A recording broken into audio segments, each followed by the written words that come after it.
কুমিল্লা শহরের মধ্যে ঘোরাঘুরির জন্য ধর্মসাগর পাড়ে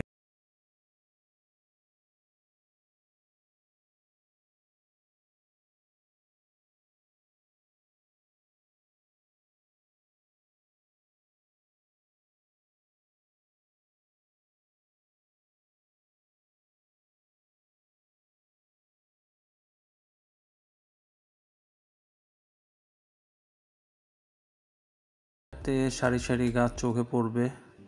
ডান পাশে বিশাল দিঘি। এই দিঘিটা কিভাবে মানবসৃষ্ট দিঘি এটা সবার কাছ থেকে শুনে জানা গেল।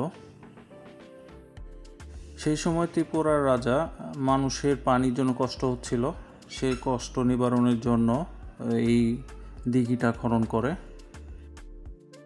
এখানে সকালে এবং বিকালে অনেক মানুষ হাঁটতে আসে। কাঁঠাল গাছ দেখা যাচ্ছে, সুন্দর কাঁঠাল আসছে। আস্তে আস্তে আমরা সামনে যাই, দেখি কি আছে। আর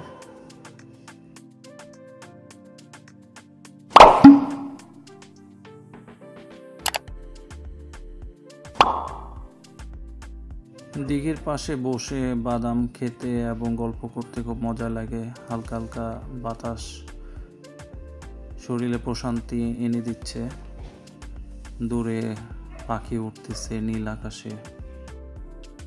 এখানে এসে আপনি বোট ভাড়া করে অথবা কায়াকিং করতেও পারেন। সাগর পাড়ে কুল ঘেঁষে কুমিল্লা স্টেডিয়াম দেখা যাচ্ছে। দিঘির পাশে রয়েছে নজরুল ইনস্টিটিউশন, সেখানে সংস্কৃতির বিষয়ে শিক্ষা দেওয়া হয়। এখানে অনেক মানুষ এসে হাঁটতেও মজা পাচ্ছে। পাশে একটা ছাউনিও রয়েছে, অনেক গাছ আছে। এখানে গাছগুলো ছায়া দিচ্ছে, একটা শীতল অনুভব করা যাচ্ছে। পাশে রয়েছে একটি সিটি কর্পোরেশন থেকে নির্ধারিত একটি বাচ্চাদের আর্ট প্রশিক্ষণ, সিটি কর্পোরেশন অঙ্কনশালা ও শিল্প চর্চা কেন্দ্র, যোদ্ধাহত বীর স্তম্ভ, দেশের মানচিত্র। ঠিক পাশে রয়েছে ডক্টর আক্তার হামিদ খানের বাসগৃহ, পাশে রয়েছে নজরুল ইনস্টিটিউশন। ধর্মসাগরের পাশে রয়েছে স্বাধীনতা শিশু পার্ক। কুমিল্লা শহরের মধ্যে বিনোদনের জায়গা খুব কম। বাচ্চাদের নিয়ে এই শিশু পার্কটি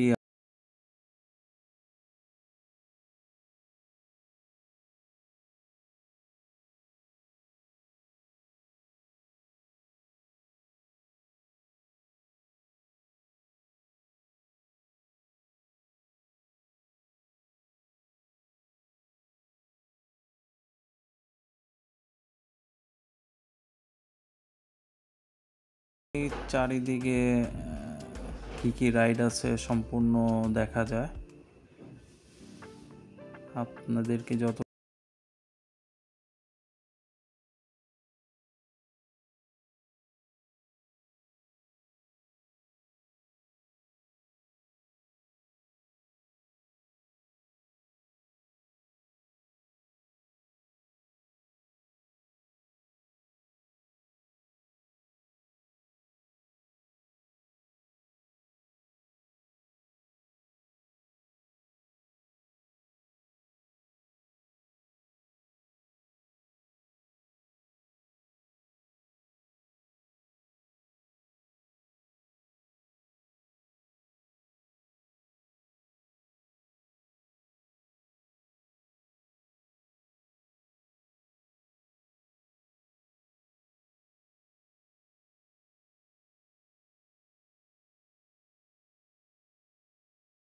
ভয় লাগছিল, কারণ দেখা যাচ্ছে যে মেনটেনেন্স কি ঠিক